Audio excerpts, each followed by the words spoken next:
그 양반이야 워낙에 귀가 막혀 있어서 나중에는 서방님과 동서를 원망하다 시어머니까지 갔고, 다시 그 화살이 남편에게 오기까지 아주 저를 가운데 놓고 강강술래하는 것도 아니고 세상 그런 아사리판이 없다 느껴졌습니다.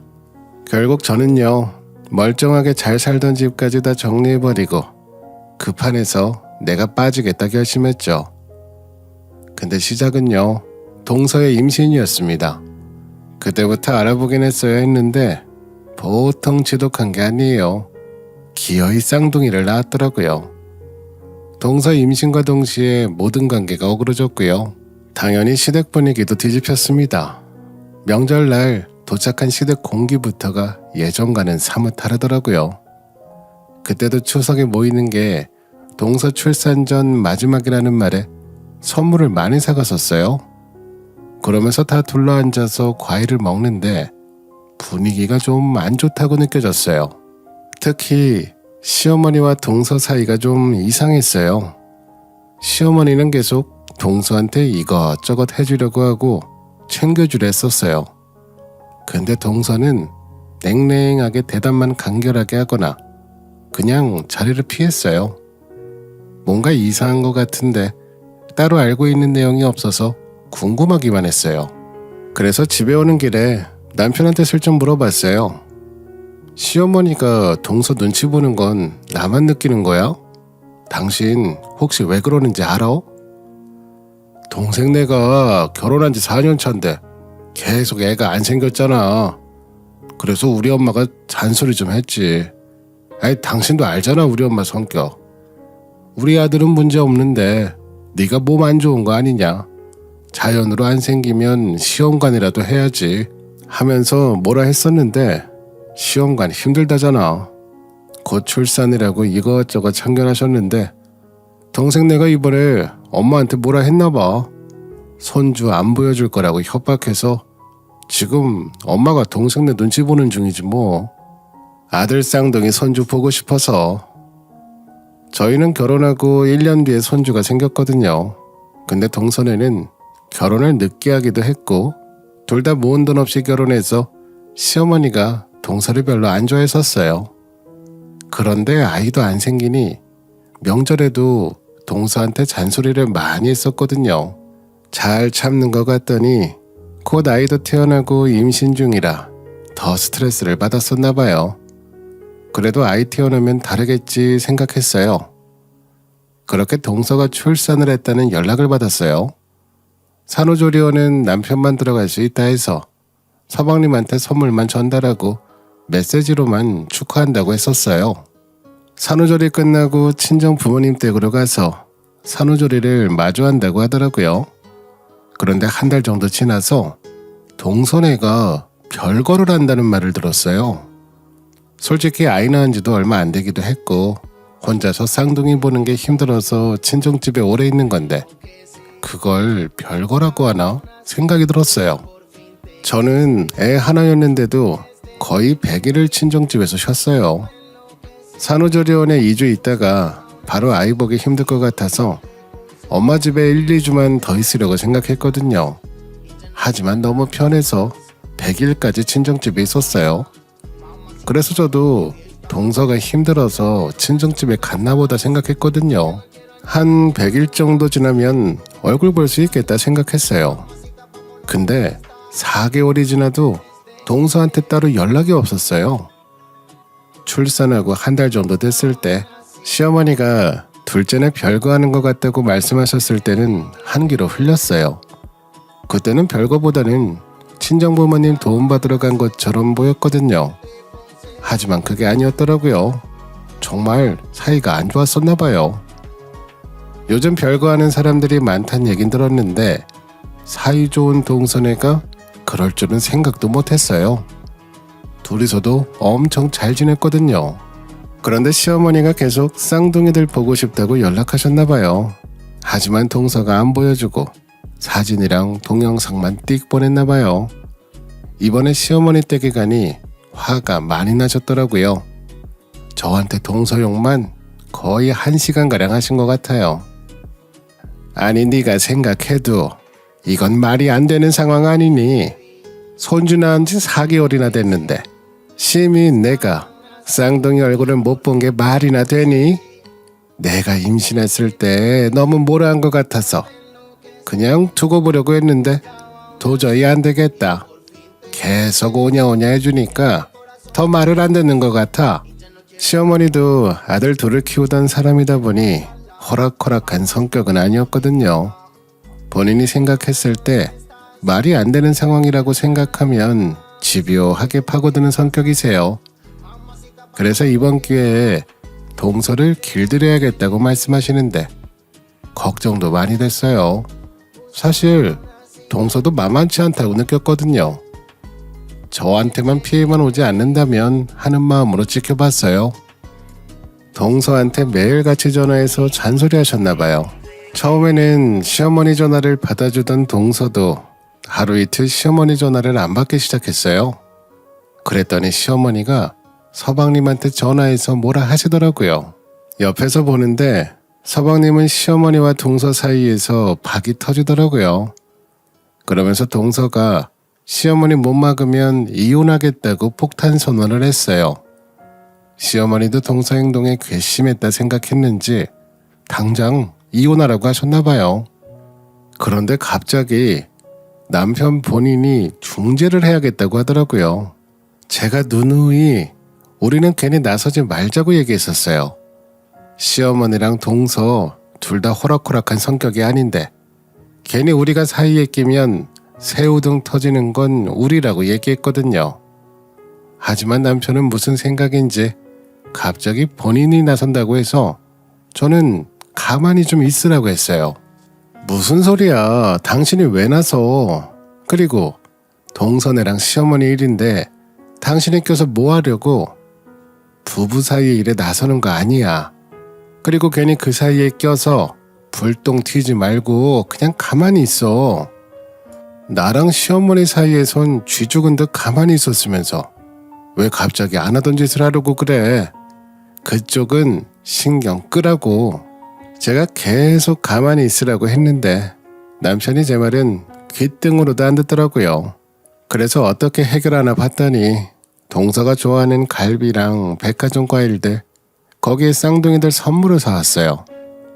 저한테 동서 버르장머리를 잡아야겠다고 큰 소리를 뻥뻥 치더니 양손 한가득 선물을 사왔더라고요. 그래, 차라리 선물을 보내는 게 낫겠다 생각이 들었어요. 그렇게 저희 남편이 선물을 바리바리 싸들고 동선의 친정으로 찾아갔어요. 그런데 2시간 정도 지났나? 남편이 집으로 돌아왔어요. 상황을 보니 잘 안 풀렸나 봐요. 사갔던 음식들은 물론 선물까지도 다 가져왔더라고요. 동서는 봤어? 왜 선물 준다고 한 것까지 다 가져왔어? 무슨 일이야? 아니 갔는데 인터폰으로 아주버님이 왜 여기까지 오셨냐면서 지금 시댁 식구들 보고 싶지 않다고 하면서 그냥 가라고 하더라고. 그래서 얼굴도 못 보고 집 앞에서 한 10분 서 있었나? 결국 문을 안 열어줘서 그냥 왔어. 그럼 그냥 선물이라도 내려놓고 오지. 그걸 다 다시 가져왔더라고요. 하지만 동서가 아주버님까지 찾아간 일로 화가 더 났나 봐요. 서방님한테 연락이 왔어요. 형이 갑자기 찾아와서 와이프가 더 화가 났나 봐요. 형수가 어떻게 좀 해주세요. 연락이라도 해서 와이프 화 좀 풀어주세요. 제가 하고 있는데 힘드네요. 아무래도 제가 연락을 해야 할 것 같다고 생각했어요. 그렇게 동서한테 전화를 했어요. 먼저 어떤 말을 꺼내야 하나 고민이 많았지만 그래도 사과 먼저 하는 게 맞다고 생각했어요. 동서, 몸조리는 잘하고 있어? 아니 다름이 아니라 이번에 우리 남편이 연락도 안 하고 갑자기 찾아가서 놀랐지. 내가 말린다고 말렸는데 미안해. 이번에 시어머니랑 동서랑 부딪히는 와중에 서방님이 너무 힘들어하셨거든. 그래서 남편이 형된 입장으로서 중간에서 해결해주고 싶은 마음에 들렸나 봐. 원래가 쓸데없는 거 자주 하는 사람이라 이번에도 동서가 이해해줘. 그리고 내가 나설 문제는 아닌데 동서도 너무 별거 하는 기간 오래되면 합치는 거 어려워지니까 진짜로 헤어질 거 아니면 동서도 마음 풀어. 그러자 동서는 형님은 아이 때문에 시어머니가 잔소리 하신 적 없잖아요. 저는 아이가 안 생기니까 별의별 소리를 다 들었어요. 그런데 제가 시어머니한테 쌍둥이 아들 보여주려고 힘들게 낳은 것도 아니잖아요. 솔직히 시험가라는 것도 진짜 힘들었어요. 시어머니 때문에 스트레스 많이 받아서 그래서 갑자기 진통이 왔어요. 그렇게 갑자기 수술실 들어가서 예정보다 빨리 낳은 거예요. 쌍둥이 낳을 때 거의 죽다 살아났어요. 그래서 제가 원래 어머님이 그러시잖아. 그 낙으로 사는 분이니까 우리가 적당히 피하고 살아야지. 대들어봐야 더 긁기만 하셔. 그냥 앞에서 네 하고 뒤돌아서 잊어버려. 나도 그렇게 살았어. 이렇게 달래고 있는데 동서가 제 말을 뚝 끊어먹더니 본인이 하고 싶은 말을 쏟아내더라고요. 푸념 들어주면서 계속 달랬는데도 불구하고 달래지지가 않았어요. 이건 남편이나 내가 해결할 수 없는 상황이라고 느껴졌어요.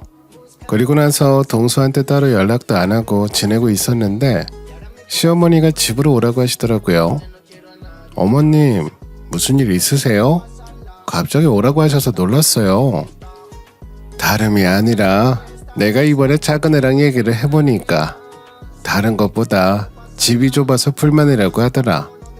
너희도 알지? 걔네들 결혼할 때 둘 다 돈이 별로 없어서 15평짜리 전세 하나 얻어 들어간 거. 이번에 쌍둥이를 낳았는데 15평에서 살려니 짜증이 났나 봐. 아니, 내가 돈이 있으면 넓은 아파트를 턱턱 사주겠는데 나도 이 집 하나 있고 연금 받으면서 생활하고 있으니 뭘 어떻게 해줄 수 있겠니? 그래서 말인데 너희가 집을 좀 바꿔주면 어떻겠니?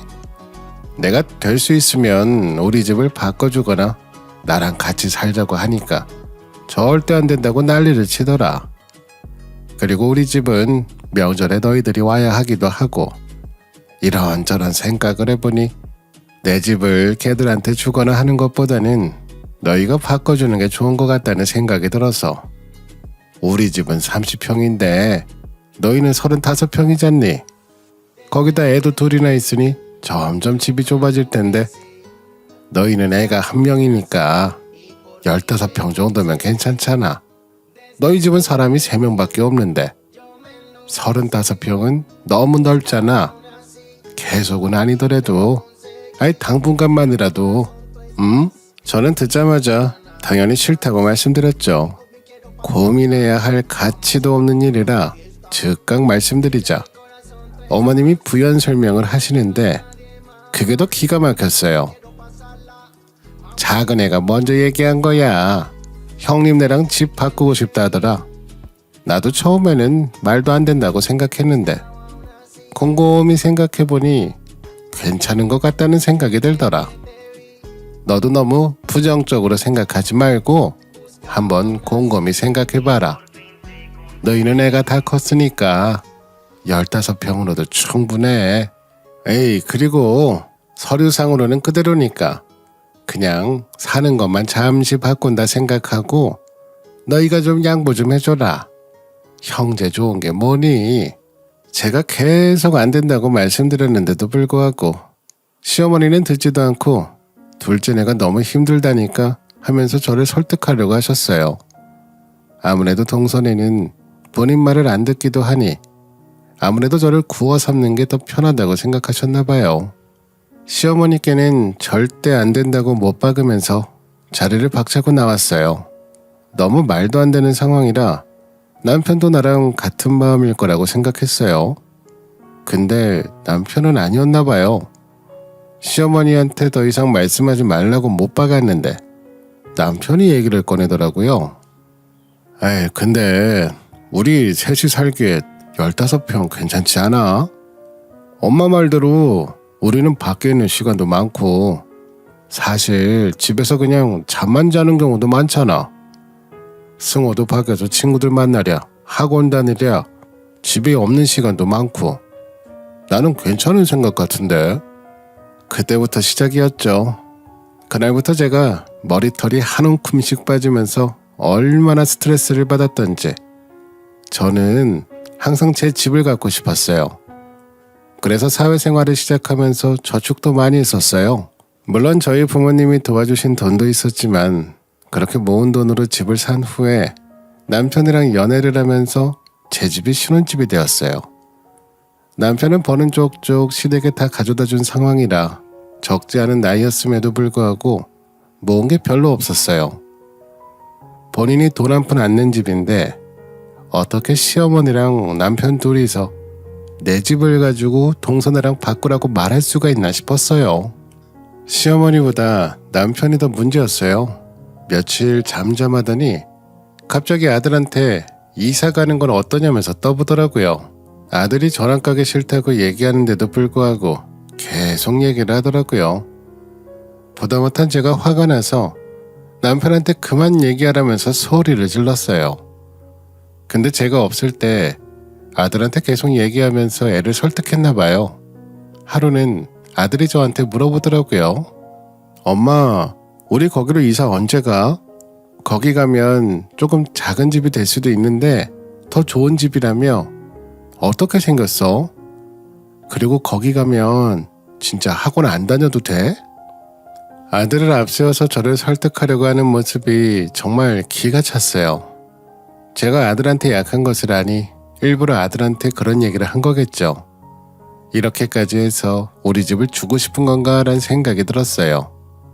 그래서 아들한테는 그런 일 없을 거라고 차분하게 얘기를 했어요. 그리고 그날 남편이랑 대판 싸웠죠. 제가 계속 안 된다고 못 박으니 남편도 다른 수가 필요했나 봐요.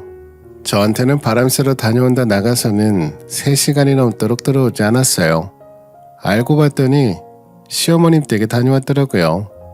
저 빼고 동서네랑 시어머니 그리고 남편이랑 가족회의를 했었어요. 이 사실을 알고 나니 불안함을 느꼈어요. 가만히 있으면 안 될 것 같아서 동서한테 연락을 했어요. 동서, 혹시 어머님한테 얘기 들었어? 왜 우리 집이 거론되었는지 내가 이해가 안 돼서. 그리고 나는 말이 안 된다고 생각해서 연락했어. 동서는 어떻게 생각해? 네, 형님, 저도 얘긴 들었어요. 근데 뭐 틀린 말 아니긴 하잖아요. 형님 아이는 벌써 초등학생이니까 다 컸지만 저희 애들은 이제 기어다니는데 15평은 너무 좁잖아요. 가족 수도 저희가 한 명 더 많기도 하고 저는 좋은 방법이라 생각했어요. 뭐라고? 아니, 동선애가 우리 집 살 때 보태준 것도 아닌데 왜 우리가 집을 바꿔줘야 돼? 그리고 시어머니랑 얘기할 게 있으면 둘이서 해야지 왜 우리를 사이에 두고 얘기하는 거야? 그리고 동서도 이제 좀 그만해. 시어머니가 그래도 어른인데 동서도 이만하면 됐어. 언제까지 우리가 동서한테 맞춰줘야 하는 거야? 제가 언제 맞춰달라고 했어요? 저는 아무 말도 안 했어요. 그리고 형님 말씀대로 시어머니가 어른이시니 집 바꾸라고 하면 바꾸려고요. 이번에 제가 시어머니께 숙이고 들어가야겠네요. 형님도 어른인 시어머님 말씀 들으셔야죠. 만약 저희랑 집 바꾸게 되면 알려주세요. 저희도 준비해야 되니까요. 그럴 일 없으니까 김칫국 마실 필요 없어. 동서는 뭐가 됐든 본인한테 나쁠 게 없으니 뻔뻔하게 나오더라고요. 처음엔 저도 좋게 좋게 말하고 싶었는데 동서 태도 때문에 말이 곱게 안 나갔어요. 그렇게 동서랑 일단락하고 남편한테 이 사실을 알려줬어요. 아까 동서랑 통화했는데 동서가 뭐라고 하는 줄 알아? 시어머님 말씀 한 번도 들은 적 없더니 이번에는 시어머니가 집 바꾸라고 하면 어른이 하는 말이니 들으려고요 하는 거 있지? 아니, 사람이 어떻게 그렇게 뻔뻔할 수가 있지? 제가 펄쩍 뛰면서 얘기하는데도 남편은 평온하더라고요. 아무래도 본인은 동생한테 집을 바꿔주고 싶은 생각이니. 그러더니 말도 안 되는 소리를 제안을 하며 했어요. 아이 그래. 우리 집은 당신이 사온 집이기도 하고 당신 명의니까 집을 바꾸는 게 힘들면 차라리 그냥 용돈을 주는 게 어때? 아이 뭐라도 해줘야 동선에도 그만할 거 아니야. 솔직히 우리가 여유가 있는 편이기도 하고 거기는 애가 둘이니까 들어갈 곳도 많으니 용돈으로 도와주는 것도 좋을 것 같아. 그래서 제가 당신은 도대체 누구 남편이야? 왜 계속 동선애를 못 챙겨서 한달이야? 우리 자식도 아닌데 왜 우리가 계속 챙겨야 돼? 거기도 30살 넘은 어른들이잖아. 그럼 본인들이는 본인들이 해결해야지. 우리 집 본인들이 맡겨놨어? 아니 심지어 우리 집 살 때 한 푼이라도 보탠 거 있냐고. 그리고 내가 동선에 돈 보태주려고 우리 애 2살 때부터 어린이집 보내면서 회사 다닌 줄 알아? 나는 돈이든 집이든 아무것도 못 해줘. 당신도 해주고 싶으면 이혼 도장 찍을 각오해. 계속 쩔쩔매면서 저를 설득하려고 하더니 제가 이혼 각오하라면서 버럭 소리를 지르니 남편도 화가 났나 봐요. 당신은 어떻게 계속 싫다고 말할 수 있어? 집 바꿔주는 것도 싫다, 용돈 보내주는 것도 싫다. 아니 그럼 어쩌라는 거야? 가족이 힘든 상황이면 도와줄 수도 있는 거지. 그렇게 선 그으면서 살면 그게 가족이야? 그리고 내가 형이니까 도와주고 싶을 수도 있는 거고 당신도 너그럽게 동선이한테 베풀어도 되는 거잖아. 서로 소리를 지르면서 싸우니 저희 아들이 조용히 나오더라고요. 둘 다 순간적으로 싸움을 멈췄어요. 그리고 나서는 조금 더 이성적이게 말할 수 있었죠. 저는 계속 그냥 우리는 동선애랑 거리 두면서 살고 우리 일만 신경 쓰면서 살자는 주의였어요. 근데 남편은 가족인데 어떻게 그러냐고 하더라고요. 결국 의견은 좁혀지지 않았어요. 동선애 때문에 남편이랑 계속 싸우니 더 이상 안 되겠다 생각했어요. 그래서 동서랑 전화통화를 할까 했는데 전화상으로 얘기 나누면 더 말도 안 되는 소리를 할 것 같아서 차라리 얼굴 보면서 대화를 해야겠다 생각했어요. 그래야 동서 생각을 알 수 있을 것 같았거든요. 따로 연락은 하지 않고 동서 친정네로 찾아갔어요. 생각보다 골목이 좁기도 하고 주차할 공간이 마땅치가 않았어요. 그래서 조금 멀리에다가 주차를 하고 걸어오는 중에 서방님이 동선의 친정에 들어가는 모습을 봤어요. 요즘 저희 모두 동서의 집 요구 때문에 계속 골머리를 썩고 있는 상황이었어요. 말도 안 되는 요구를 하고 있다 보니 서방님이 화가 나서 찾아왔나 생각했어요. 그래서 부부싸움을 하면 나는 말려야 하나 란 생각도 들고 그냥 다음번에 찾아오는 게 나을까 란 마음도 있었어요. 장모님 앞에서 큰 싸움이 나면 내가 말려야겠다는 생각으로 뛰어나가려고 하는 순간 둘이서 같이 나오더라고요. 그동안 서방님이 하도 동서 걱정을 하며 짜증 부리는 모습을 자주 봤었는데 세상에 둘이서 엄청 다정하게 나오는 모습을 보게 됐어요. 그러면서 손깍지를 끼면서 산책을 하더라고요. 눈으로 보면서도 믿을 수가 없어서 저도 모르게 둘을 따라가게 됐어요. 그래서 집은 바꿔주신대? 어머님이랑 무슨 얘기 있어? 아직도 나 화났다고 생각하고 계시지? 이번에 형님한테도 전화 왔거든. 시어머니가 집 바꿔주라고 했나봐. 그랬더니 형님이 화가 나서 막 뭐라 하는데 내가 형님 말씀대로 시어머니가 집 바꾸라면 바꿔야죠. 이제라도 말 들으려고요 했더니 형님 난리치더라. 세 식구가 무슨 35평에 살아. 15평이면 충분하지. 억울하면 애를 하나 더 낳던가.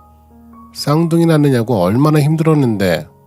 그러자 서방님이 더 다정하게 동서 손을 잡으며 지금 엄마한테 우리 사이 안 좋아서 이혼할 것 같다고 얘기하고 있어. 그래서 요즘 형님한테 빨리 집 바꿔주라고 하나 봐. 우리 엄마 이혼하는 건 절대 안 된다 주의거든. 35평으로 이사가면 리모델링 한번 해야 될까? 거기 지은 지 얼마 안 된 집이긴 한데 그래도 7, 8년 정도 사셨으니까. 좋아. 그럼 내가 하고 싶은 대로 리모델링 할래. 빨리 형님이 나가주셨으면 좋겠는데 나도 여기서 잘 버틸 테니까 당신도 죽는 소리 힘내서 해야 돼. 우리 35평에서 살게 될 때까지. 둘이서 작당을 하고 돈을 뜯고 싶어서 시어머니와 저희한테 사이 안 좋다고 거짓말을 한 것이었어요. 저희 집 인테리어 할 생각에 신이 났더라고요. 정말 기가 차서 실수가 나오더라고요. 결국 저는 동서랑은 말도 못하고 집으로 돌아오게 됐어요. 남편이 계속 저를 설득하려고 했던 이유가 둘이서 그러다 진짜 이혼하면 본인이 찝찝할 것 같다고 했었어요. 본인이 할 수 없는 거라면 모르겠는데 바꿔줄 수 있는 집으로 고집부리다가 동생이 이혼난다면 어쩌냐고 했어요. 아무래도 서방님이 집 때문에 사이가 계속 안 좋아지고 있다. 이러다 곧 이혼할 것 같다고 얘기하고 다녔거든요. 그리고 서방님도 동서가 너무 찝찝거리니까 정이 다 떨어진다고 했었어요. 그러면서 계속 이런 식으로 나오면 자기도 더 이상 못 참겠다고 했었거든요. 그러다 보니 남편이랑 시어머니가 이혼은 절대 안 된다고 하면서 저를 설득하려고 한 거였어요. 만약 제가 오늘 동선이가 작당하는 걸 몰랐으면 제가 남편이랑 시어머니한테 계속 시달리다가 결국 집을 바꿔줬을 수도 있어요. 하지만 둘이 편하게 큰 집으로 옮기고 싶어서 거짓말하는 모습을 보니 동선의 정이 다 떨어졌어요.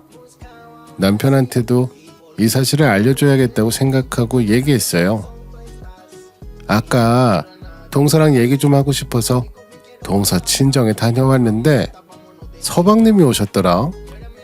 나는 둘이서 싸우면 어떡하나 걱정했는데 우리가 걱정할 필요가 없더라. 눈에서 아주 꿀이 뚝뚝 떨어져. 그리고 둘이 하는 말 들어보니 시댁에서 돈이나 집 받고 싶어서 연극하는 거더라. 그러니 당신도 더 이상 신경 쓰지 마. 그냥 우리 둘 다 더 이상 개입하지 말자. 사실 제가 이렇게 말하면 화를 내거나 어이없다고 말할 줄 알았어요. 그런데 남편은 정말 남의 편이라는 게 맞나 봐요. 오히려 잘된 일이 아니냐면서 좋아하더라고요. 다행이네. 나는 진짜 이혼하면 어쩌나 했어. 맨날 사이 안 좋다고 해서 걱정했는데 돈 때문에 둘이서 사이 안 좋은 척 하는 거면 다행이네. 그럼 우리가 돈 좀 보태주면 잘 살겠네. 너무 잘 됐다. 하면서 박수를 치더라고요. 나랑 같은 생각이 아니라고 하더라도 이렇게 다를 수가 있나 생각하고 있는데 초인종 소리가 났어요. 인터폰을 보니 시어머니가 서 계시더라고요. 바로 문을 열어드렸어요. 어머니, 왜 말도 없이 무슨 일이세요? 왜? 내가 못 올 때라고 왔니? 더우니까 물 좀 가져와라. 그리고 좀 앉아봐라. 너희한테 할 말이 있다. 갑자기 오셔서 할 말이 있다고 하셨어요.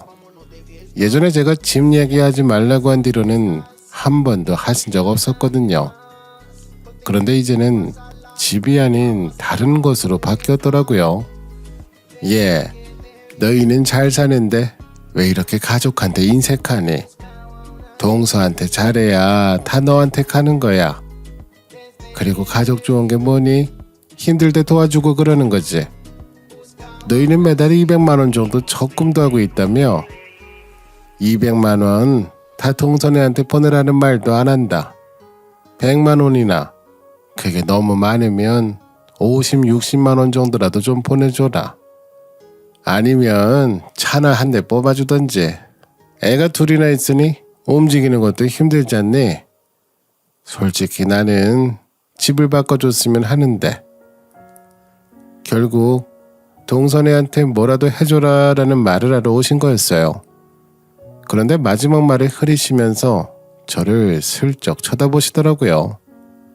아무래도 제 눈치를 보시는 것이겠죠.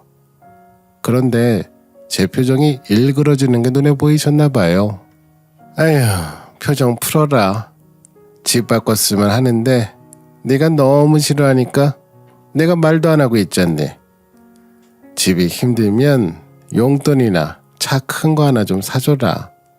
그럼 동선에도 더 이상 뭐라 해달라는 말 안 하겠지. 시어머니가 저렇게 말하면 남편이 말도 안 된다면서 말릴만도 하잖아요. 그런데 저만 멀뚱멀뚱 쳐다보고 있더라고요. 속으로 다들 정신 못 차렸구나.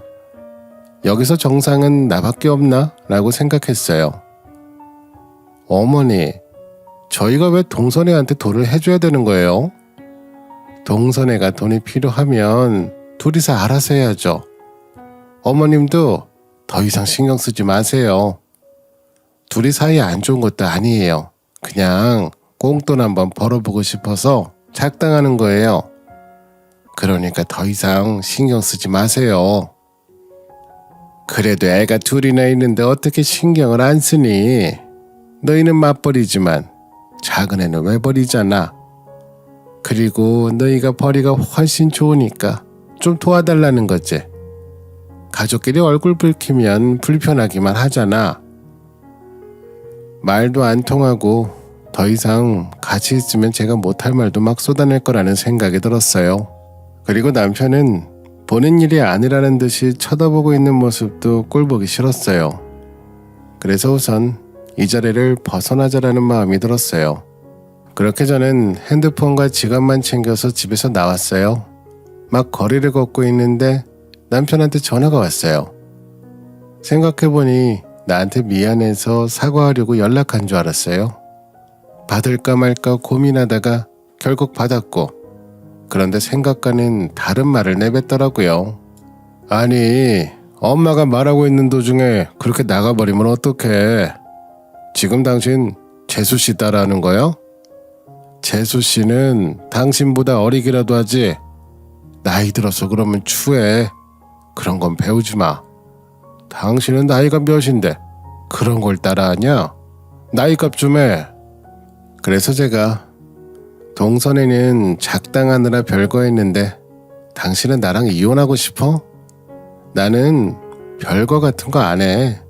바로 이혼이야. 그렇게 소리를 지르며 전화를 끊어버렸어요. 계속 남편의 비아냥거리는 목소리가 귀에 맴도는 기분이었어요.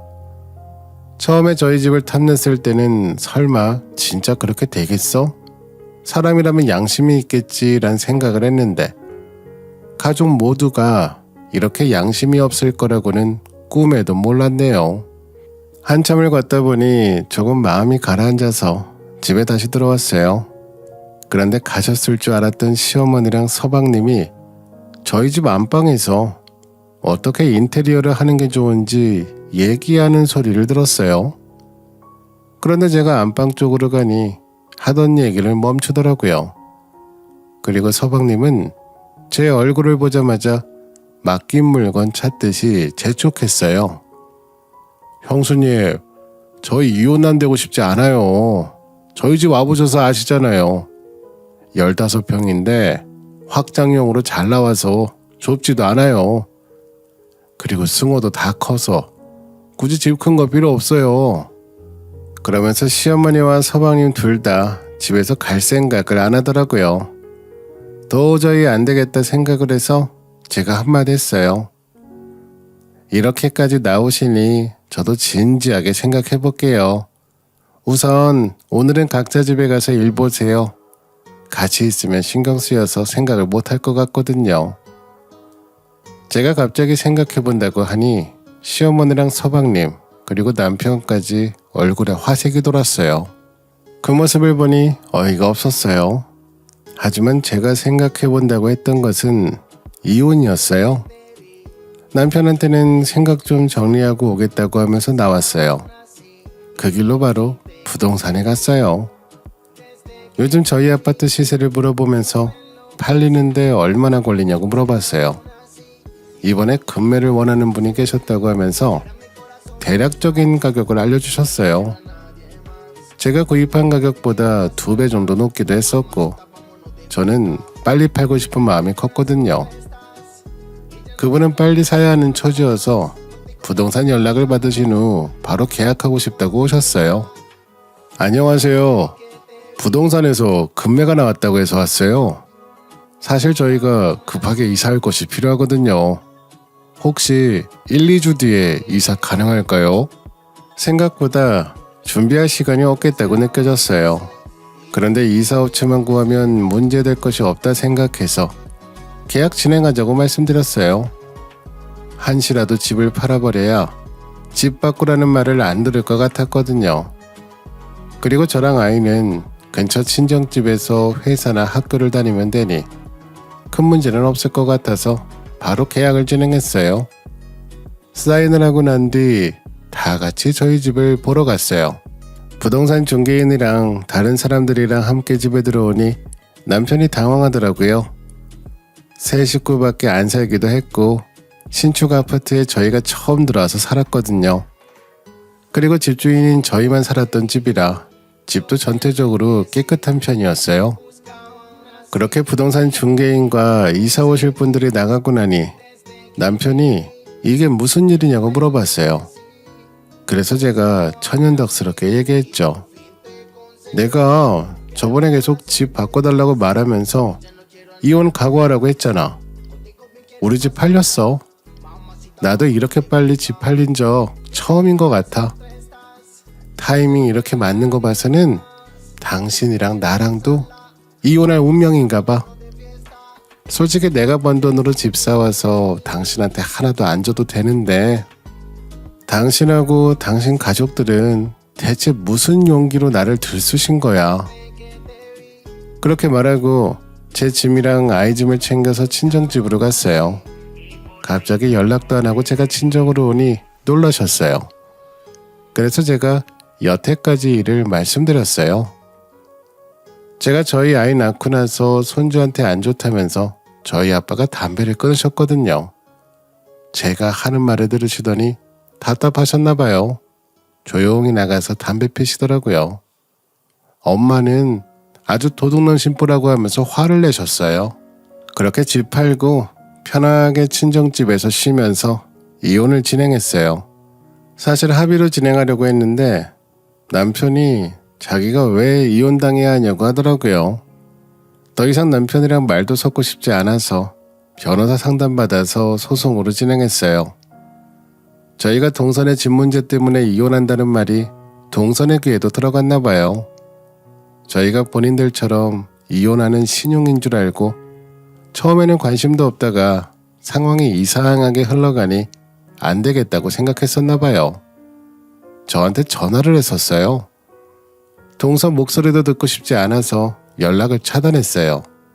그랬더니 저희 친정집으로 오더라고요. 동서만 올 줄 알았는데 서방님도 같이 오셨어요. 여기까진 무슨 일이세요? 제가 연락 안 받으면 그만한 이유가 있지 않겠어요? 저는 더 이상 말 섞고 싶지 않으니 이만 가주셨으면 좋겠어요. 그랬더니 동서랑 서방님이 갑자기 무릎을 꿇더라고요. 저희가 이렇게 빌게요. 제발요. 정말 잘못했어요. 저희 엄마 진짜 난리나요. 그리고 형도 지금 형수님이 집을 팔고 나가셔서 갈 곳이 없어서 저희 엄마랑 같이 살고 있는 상태예요. 승호도 생각하셔야죠. 아빠 없이 키우면 애들 정서에도 안 좋다고 하잖아요. 사실 아무 말도 안 하고 싶었어요. 말을 섞고 싶지도 않았거든요. 그런데 잘못했다고 하면서 이혼하면 애한테 안 좋으니 이혼하지 말라고 겁주는 것처럼 느껴졌어요. 그러니 용기가 더 샘솟고 더 신속하게 이혼했죠.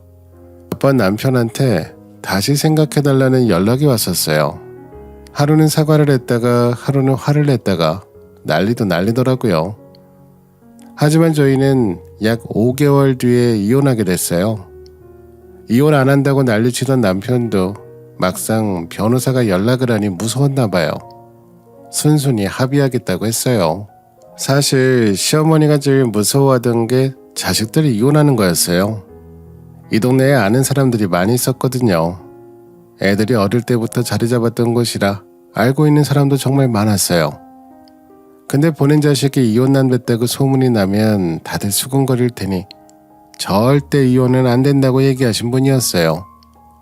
그래서 둘째 아들 이혼 안 시키려고 난리를 치셨는데 그것 때문에 장남이 이혼했으니 폭발하셨나 봐요.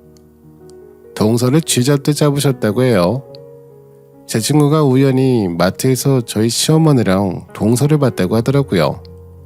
그런데 시어머니가 계속 동서한테 호통을 치고 계셨다고 해요. 지금 전 남편은 15평에 결국 본인 혼자 들어가서 살고 있고 동선에는 시댁이랑 합쳐서 시어머니가 쌍둥이를 보고 있는 상황이라고 해요. 만약 제가 이혼을 안 하고 있었던 상황이었다면 아직도 집 문제 때문에 싸우고 있었을 거예요. 그런데 이제 더 이상 신경 안 써도 되니 하루가 너무 평온하고 행복하네요. 제 이야기 들어주셔서 감사합니다.